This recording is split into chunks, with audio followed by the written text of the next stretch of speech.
Welcome to ViviTalks. I'm Vivienne Aerts. Join me in celebrating 100 talented female musicians from my last album, Type of Thing. Empowering female cacao farmers in Congo's Virunga State Park and restoring the rainforest. Delve into the musical journeys, creative processes, and unique perspectives of these talented women that were involved in the making of this album. Erika Banks is a charismatic soprano whose diverse vocal training in classical jazz and musical theater has kept her busy as an active musician in New York City. She received her bachelor and master in vocal performance from the University of Michigan, where she studied with the late legendary Shirley Verrett. Banks-Alvarez is co-founder of the HT Burleigh Experience and communications director of the Juneteenth LP. Two musical endeavors committed to sharing the music of the African Diaspora through the unique lens of Black classically trained musicians. Listen to our conversation as we discuss the road from Michigan and her studies with Shirley Verrett to being an active musician in New York City, while being a voice for music and health. So welcome Erika to my official podcast. It's been such a pleasure to know you and to have met you a couple of years ago. And I love to show the world what you're all doing. Because obviously this is because you're part of my project with all the women and the chocolate. And let's just start. Tell a little bit about yourself, what you do, and how did you get where you are now? Oh, wow. Thank you. I feel really honored to be a part of this project, and I'm very grateful to know you as well. My name's Erika, but I also go by my spirit name, which is Elraka, and it means the sun spirit. And and my last name is Banks. Erika Elraka Banks. And I have been in music for forever, really. It seems like I was surrounded by music my whole life. Like there's a lot of music in my home, a lot of jazz, a lot of musical theater, a lot of gospel and spirituals, classical too, like just everything. And my parents really wanted to put me and my brothers around a lot of different things, a lot of different sports and musical things to see what we gravitated to. And at 5, I saw a string quartet play and I was hooked. And I was like, I want to play the violin. So I started off with the violin and Suzuki method and all that. And I played that from 5 until about 11. And it was fun. And somewhere around like 8 or 9 in public school at the time, they had music class like once or twice a week. And I would just sing my heart out. Like I had no limits. I just go, ah. And the voice teacher went to my parents, or the music teacher went to my parents and said, she's got a really great voice. And there's this competition at this group called the Links. And she should apply for it. So I did. And I got 3rd in that competition. But it was a little hard because I really was like attached to getting 1st. So anyway, I got 3rd, and unbeknownst to me, one of the judges had talked to my parents and said, she has a really great voice. And, she did great, don't feel bad that she won 3rd. I want to teach her, but she's too young. She needs to mature a little bit. So when she's in middle school and she's like a little older, bring her to me and we'll do lessons. And so I didn't know this, but my parents did. And so when I started to be a middle schooler and, not be as serious about, not that I was ever super serious about the violin, but you know what I mean? I was just kind of like fiddling around. They were like, well, if you're not going to really do this, we have another thing for you to do. And so I was like, okay, I'll try that other thing. And so I went to her, and she was amazing. Her name was Laura Jean Thompson. She was a music school. I don't know if she was a music teacher. I think she was did other things than just that, but she just was very committed to sharing her love for opera and classical music and music in general. And she taught me for 2 or 3 years. And she taught me languages. She taught me how to breathe. She taught me fundamentals. She taught me all the basic music that a lot of people were learning in their first year of undergrad. I was learning as a middle schooler. And yeah, she was great. And I had my first recital, a full length recital. I think I was 13 or 14. Wow. And she helped me to get into Interlochen Arts Academy for my senior year of high school. I went there for my senior year. And then I went to University of Michigan for undergrad and grad. And my my junior year of undergrad, Shirley Verrett came on staff at University of Michigan, and I got to be in her first studio of people. So I studied with her for 2 years, and then I went back for master's, mostly just to continue to study with her because I felt like I wanted to get my full 4 years in. And so that was kind of my musical trajectory. And then after I graduated, I took a year off, and then I came to New York.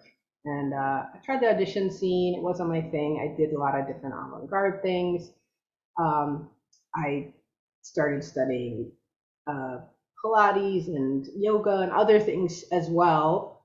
And now I'm at this point where it's all kind of coming together. And my love for movement and yoga and singing and healing and music, all of it's kind of coming together into whatever it wants to be. But I do trauma-informed coaching. I do yoga.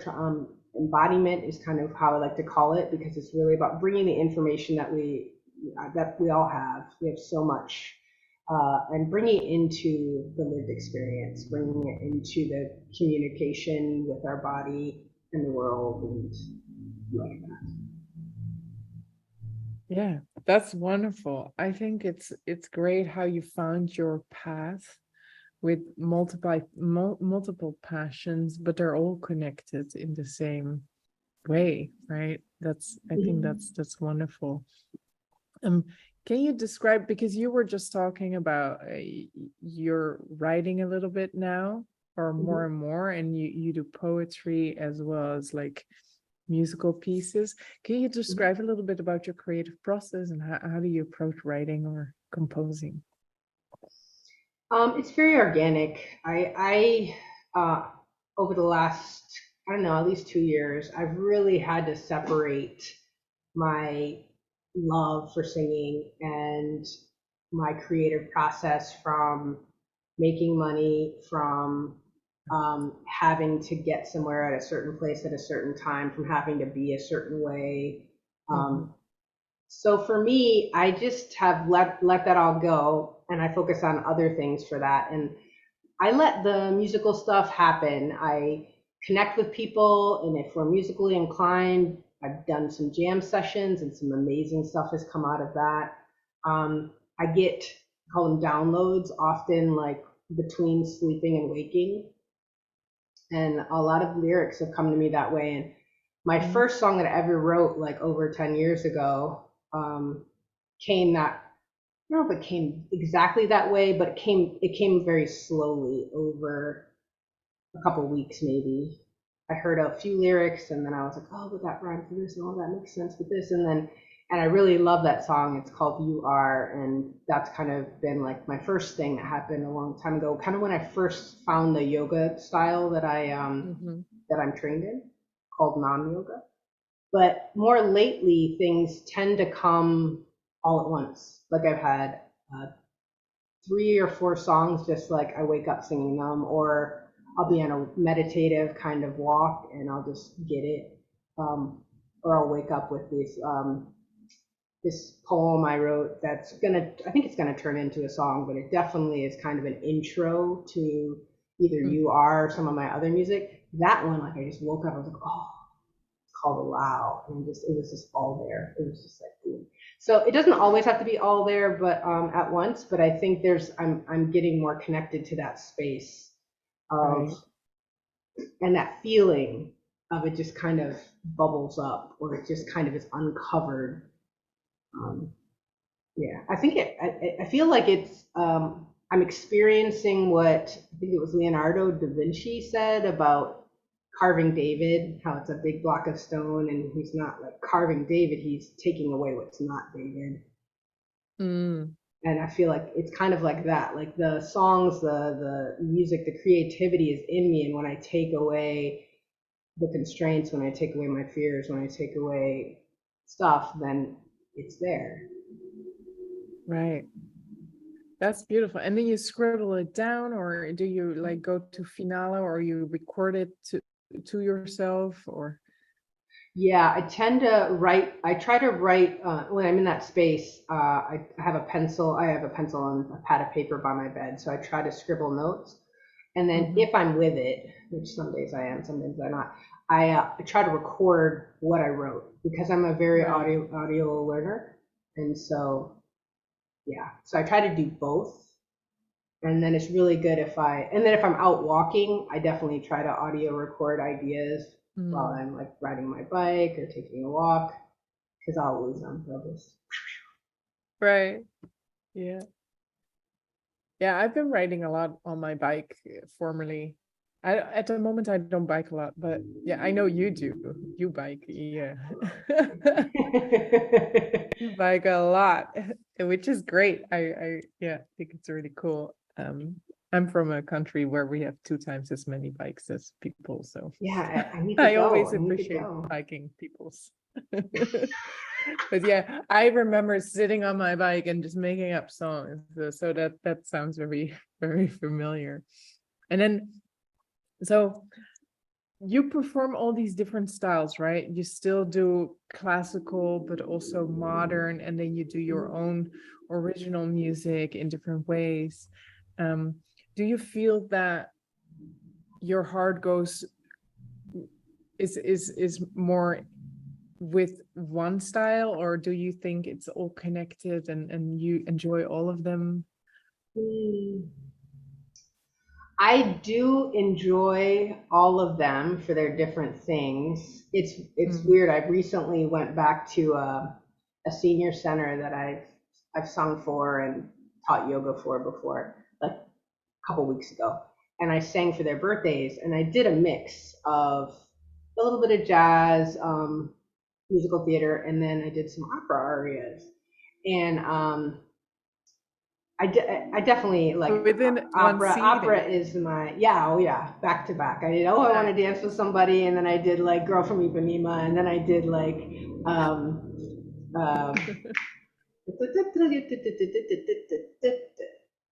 Quando Mingle, Quando Mingle, and yeah, it's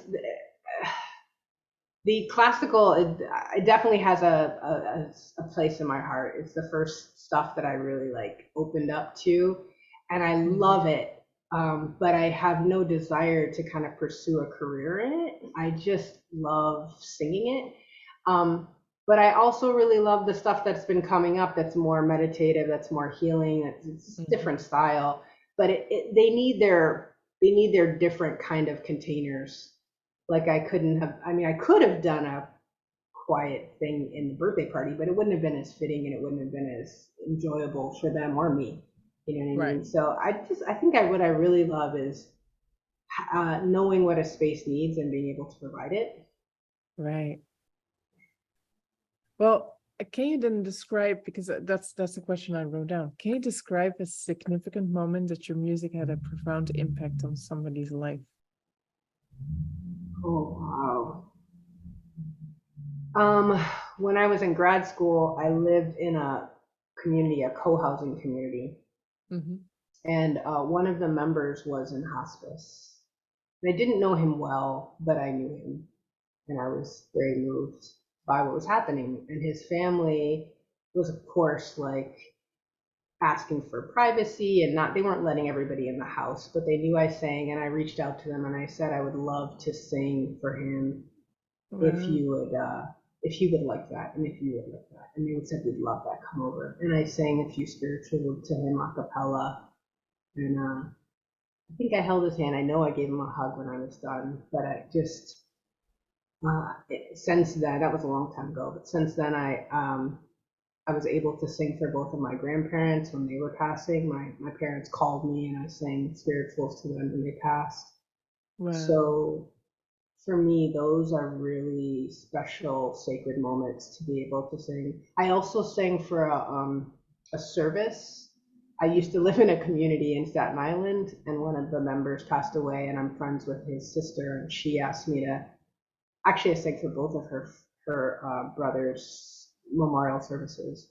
But this one more recently, I officiated it, and there was a ceremony where people could bring up little vials of water, and they could pour it onto a tree they were going to plant for him, one of his favorite trees. They were going to put it near his favorite spot. And while that procession was happening, I sang, I don't remember what I sang, but I sang a song we had all agreed upon that I would sing. And again, so I feel like that again is a real culmination of all the stuff that's important to me. And the healing aspect, the nurturing, therapeutic aspect, just the beauty of and love of song, and that helping through transition. Yeah. So how would you describe then the way you see embodiment in music? How do you see that in because it's really personal to anybody that would know? Yeah, it's very personal, and that's the thing. It's important that as a facilitator and as a collaborator that we understand that it's very personal. And just because I feel it a certain way and it's really clear to me this way doesn't mean that's going to translate to somebody else. And having compassion and understanding for that, and having a big toolkit, a toolbox that helps describe things different, or hold space to for that understanding to come together, is important. For me, embodiment really has come through my healing process and understanding how the brain and the body, they're of course the same thing, but how they communicate with each other. Because I feel like our society, and definitely a lot of music education, especially at the higher levels, is very heady. It's very like, understand these things and punch this button. It's very mathematical, which even with music, right? Yeah, even with music. Yeah. But it doesn't. So, and I'm like a big fan of the chakras, but it's very like upper. It's very like here. It's like, I feel like for a lot of my life, I was just a head, kind of very detached from my body. But the body it's as if this is the tip of the iceberg, and I'm like not connected to the rest of the iceberg, the rest of my body. And there's just so much wisdom, there's so much information, there's so much sensory input that's impacting all of this, that if I'm not paying attention to it, it just makes making music harder, which I think I got from meeting you through Effortless Mastery. Like, that's one thing it helped, was to create space for that connection to happen. But there's a lot of other things that help with that too. And understanding, I remember one time we were working together, and you're trying to get me to make a jump smoothly that I was having trouble with, but it wasn't a physical problem. Like, I could definitely do it, but I was having some block.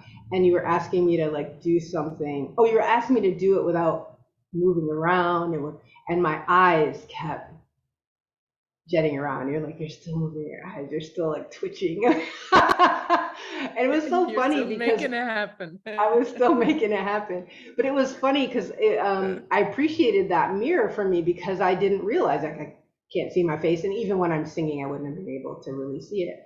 But I thought about it, and I talked to some friends about it, and I realized that it was a nervous system thing. It was something about just in general, me singing period was kind of patterned in my nervous system as like there was like an unsafety there, but it wasn't anything anybody was doing. It was like an old residual kind of tick, but it was nice because I notice now I feel way more able to ground in a way that people always told me to do. But you can't just tell somebody to do something if their body is like in a pattern and they don't understand it and they don't have help to undo the pattern. Right. And I feel like now that I've done a lot of things to help calm my nervous system and to help understand the sensations that are happening in my body, and how to nurture them, how to understand them and work with them as opposed to against them and push them down and make them wrong. the more I'm able to just relax and focus and allow and just allow Right. things to happen as opposed to trying to make them happen. Yeah, making the body do it. And you know, obviously you can move as much as you want because we are dancers. We are humans and we have our whole body. But you want to find out, if are you moving yourself to make it happen, or is it just because you're really enjoying it? And I think that's right on. That's asserting your body. Like who am I? You know, it sounds a little funky, but that's in the essence that's exactly what we're talking about with that. Yeah. And I mean, your voice is so amazing. With these few tweaks, I got like to hear all of it. I mean, this whole building was like vibrating on that sound. Those sessions we had were just so fun. Yeah, and I'm glad you're working with that because that's your power, right? That's who you are. That's what we all want to see of you. Not the person that you think you need to be, or right, the person that they told you to be, because I think also maybe I don't know if that's just because I mean I took a few classical singing lessons, but I went for the jazz the jazz nerd bubble. Jazz But genius. yeah, with classical music, it must be even more like this is how we do it, and this is how you need to be to fit in a way. Did you ever experience any of that? Oh yeah, I did. You know, and unfortunately, I think I put even more of it on me than was actually there, Mm, which isn't unheard of. It's normal, but yeah, I felt like I had to do it a certain way, it was interesting because I recorded my lessons and I recorded my master classes in grad school, but I never really listened to them. I never really listened to them. I mean, I would listen a little bit, but I had dreams. I bought this fancy recorder back then. I had dreams of like listening to everyone and hearing, fixing it myself and all this stuff, but I never really did it. But I think it was 2 years ago now. It was a year or two ago. They did a tribute to Shirley Verrett. She's passed away over a decade, but they did a tribute to her and they asked me to talk about it. So I was like, oh, well, I should reconnect to that time period. So I listened to one of the master classes and I heard me singing a song that I don't even remember. I remember a lot of the songs I sing, but I don't remember this. I think it was an art song. I think it was a Schubert or Schumann art song. mhm. And she was giving me feedback on it. And I was like, I heard myself for the first time. I was like, oh my God, I sounded so good. And I heard myself that, oh, I know I'm doing it wrong. I could just hear myself like being so hard on myself. And Wow. I don't know if I would have listened to those recordings back then if I would have heard what I heard now, because I was being hard on myself. I was in that environment. I was feeling very much like I was trying to get it right and be something. But you know, I wish I could have heard myself then, like I hear myself now, because Right. I would have sung all the time for fun.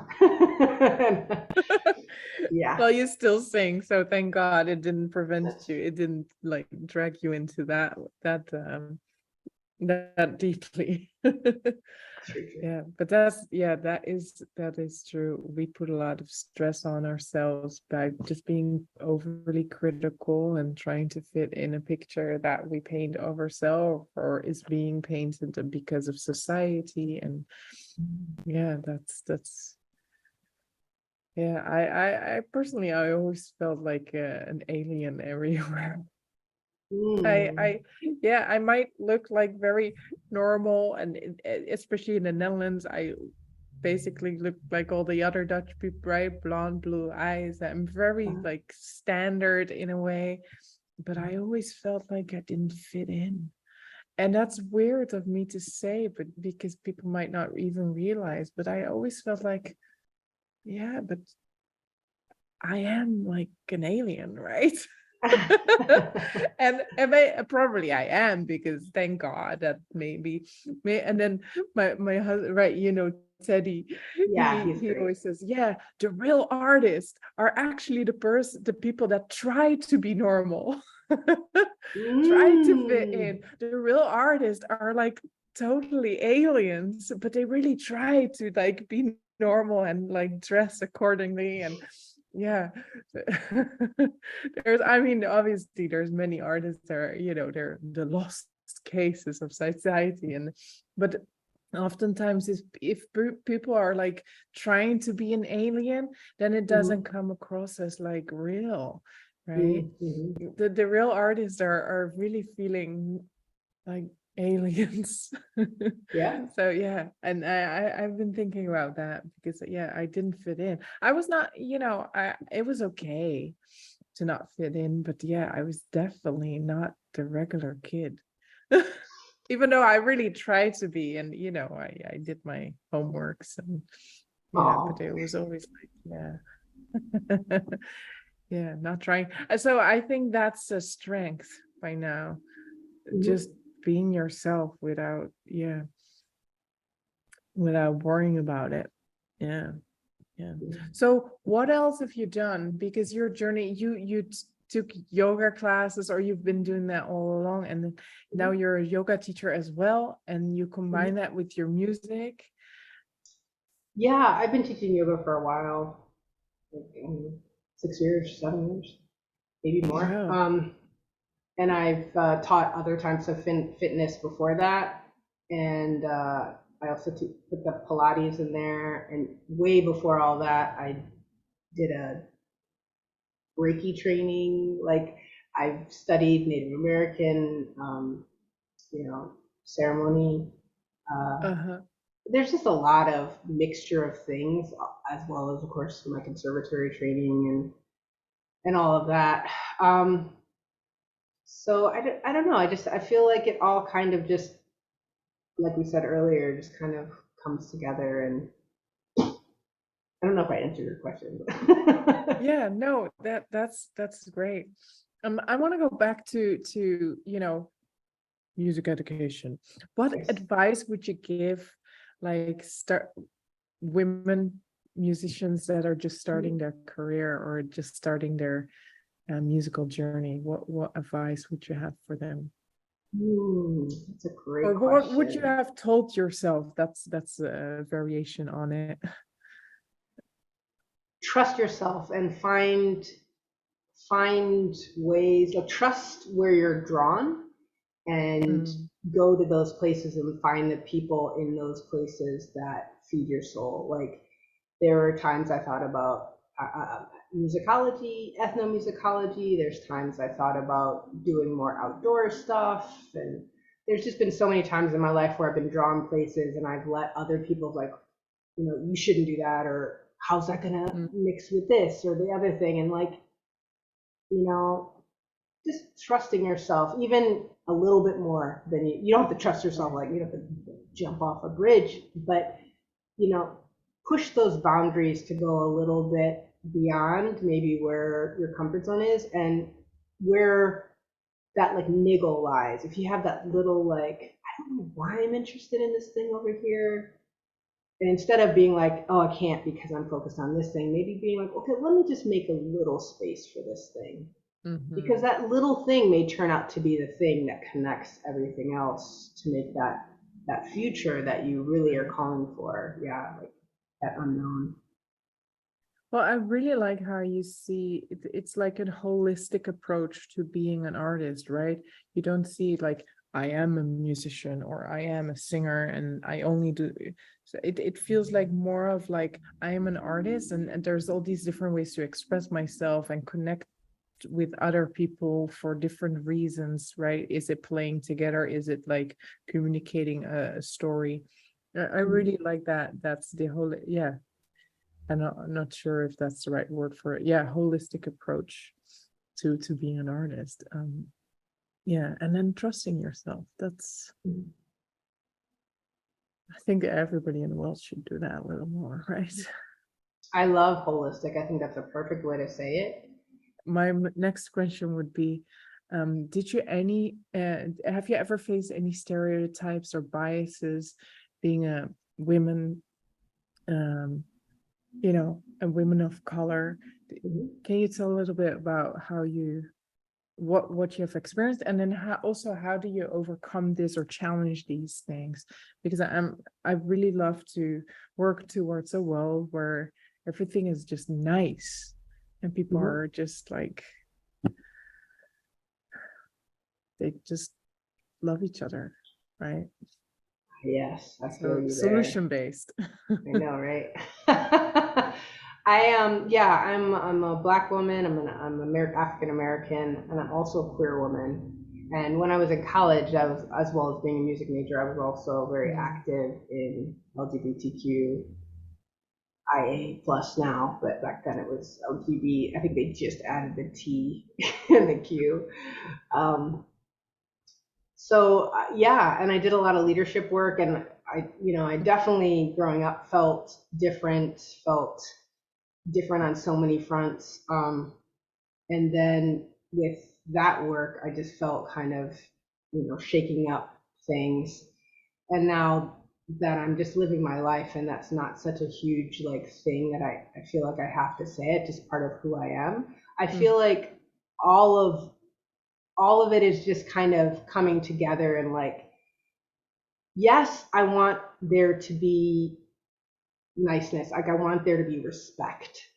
But right. I think some of what's missing in our society is the ability for us to be with disagreement, for us to be with discomfort, for us to have these Mm, challenging conversations that aren't neat, tied up, happily ever after. Like they're going to be messy, and they're going to be uncomfortable, and they might be uncomfortable for way longer than any of us are comfortable for them being that way. But I think in order to heal racism, in order to really get underneath, sexism, homophobia, xenophobia, in order to, create something other than the patriarchy we live in, like right. we have to be uncomfortable. We have to give each other the space to, be stupid and say stupid things and do stupid things and heal and repair and grow and change. And I'm not saying that all has to be done by everybody at the same time, but it does need to be done. And I think the work really has to start individually, and then kind of ripple out. And so that's kind of where my focus has been. And one reason why my coaching is I feel like it's so important to do, uh, which reminds me of what I thought I forgot earlier, which is that in a lot of indigenous cultures and yeah, all over the world, the healers are the musicians, the medicine people are the singers. That it is, the drummers, the musicians, they're Right. all the healers. They're all like, it's mixed together.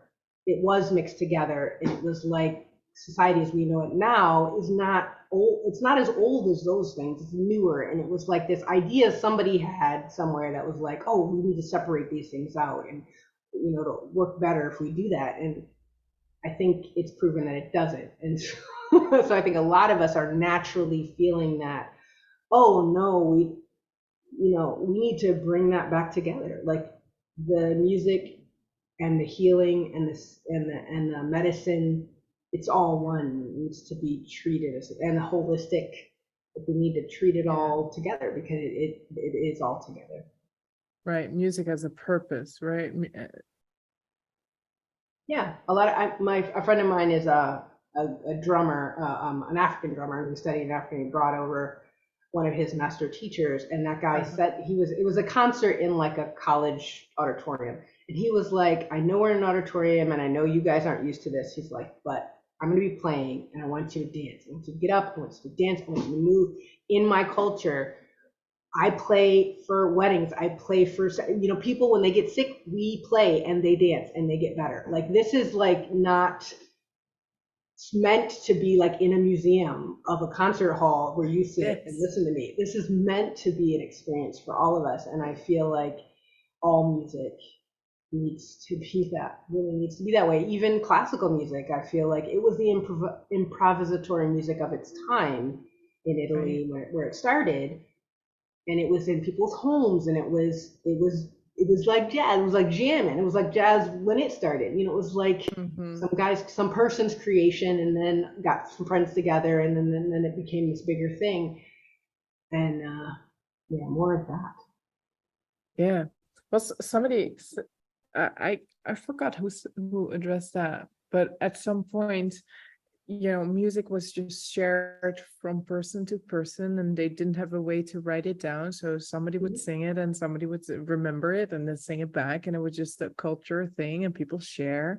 And at some point, they started writing it down, and that was very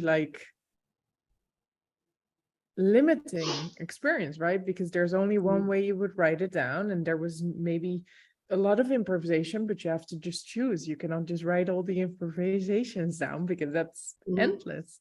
So, and then at some point so that maybe writing the music down became the end of improvisation, or the end of sharing in that sense. And then obviously now we're back to recordings, and we can just listen to it, and maybe that will actually create a little more freedom on how we exchange sounds. But it's an evolution, obviously. But yeah, I thought that was interesting, because these scores that came to be of classical songs or popular songs, they could sell these, and that was the way to make money then, right? So it was a totally different way to see the artist, instead of just getting the artist to your house and there would be the song. You could actually buy the score and then play it. Yeah, so it was a total different way to see music. Yeah. So yeah, just to say that classical music might have been improvised completely. It was just some guy that decided to write one of his versions down because in order to share it across the ocean or across different countries or different homes. Yeah. Dancing. We need to dance more. I need to dance more. I totally agree on that. Okay. Cool. Well, thanks for sharing that. How about this one? How do you navigate the balance, staying true to yourself and your artistic vision and meeting commercial expectations? I mean, you still have to pay the rent, right? And we have to wear multiple hats. We need to be the business person. And if we, I've been through that just recently, creating this album. You need to do all of that, marketing and email lists and Facebooks and Instagrams. Yeah. And how do you balance your business and creative life?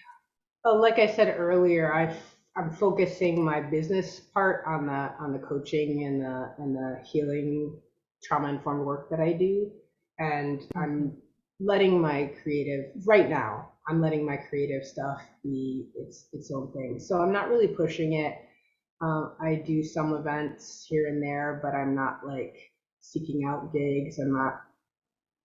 If I feel called, I'll go do something. I made my first dance tune with a DJ friend. We just happened to have some time, and we're like, let's just try some stuff. And I recorded some things, and he edited it really amazingly, and I like how it turned out. So maybe we'll do more, or maybe that'll be our song. But that's kind of where I'm at musically. I haven't yet gotten enough of a clarity around what I would want to put into the world, as an album or as a complete thing. I may put out, my UR song is on my YouTube. Actually, it's on my old YouTube page. We'll see how long that stays.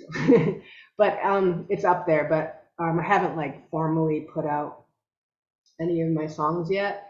But I feel like when the time is right, I will. And I'm grateful to have people like you in my life that I can go to for advice and support when I feel ready to embark on that. But right now I'm focusing on paying the rent. I'm focusing on doing that pillar for myself so that I have more space and flexibility to do my art on my own terms and not, do the things that I have done that haven't worked for me. So. Right. Yeah. No, that's really nice. And I think that the work you're doing as a coach and a teacher, that trickles through and gets you like, it creates creative juices to, it's instead of just singing a concert that you don't really, yeah, I totally agree on that. Yeah, at some point I'm lucky too that I can spend a lot of time, or my basic income is, as a teacher, to get all the creative freedom to not do background gigs, but just do gigs that people just sit down and really absorb and my music with either nice people or other people that are, that are super nice, instead of just being, exhausted every night and singing all the songs that I might not be interested in. Yeah. I think that's that balance that's very important. Yeah. Yeah, I mean, everybody's got to find their own balance.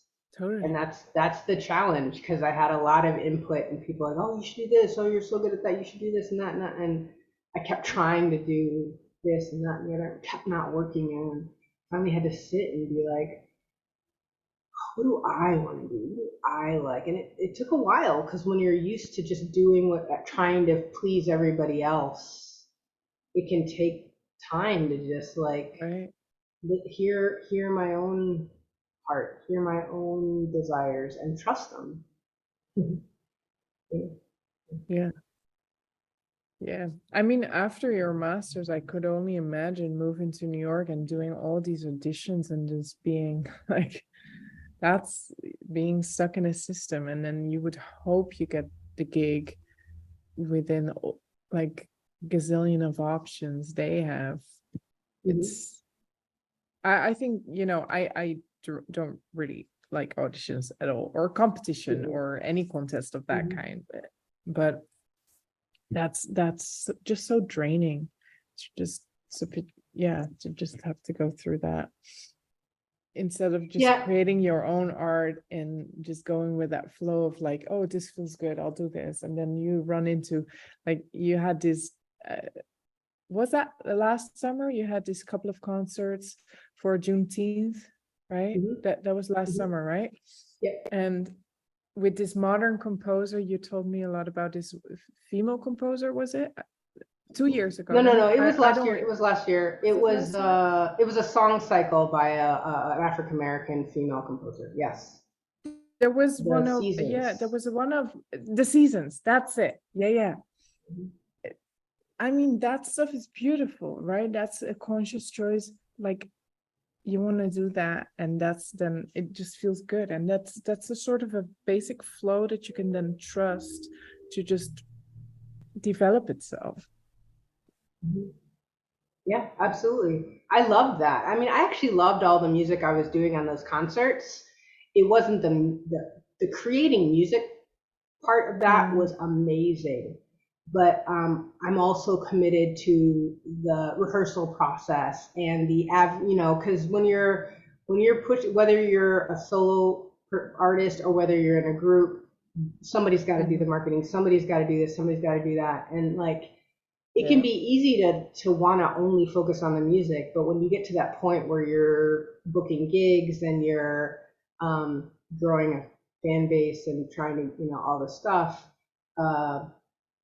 There's other hats you have to wear, and it wasn't enough just to make good music. Just like we were talking about earlier about conservatory, it's not just enough to make good music if you leave feeling hollow. If I leave feeling hollow, if I leave feeling battered emotionally, if I leave feeling empty, like that stuff needs to be taken into account too. And as much as, and it has to start from me. It has to start from me being able to know that I deserve, that peace of mind, and then choosing to be in groups of people, to have advisors and teachers in my life, that I leave like knowing myself better, trusting myself more, loving what's coming out of my mouth, understanding.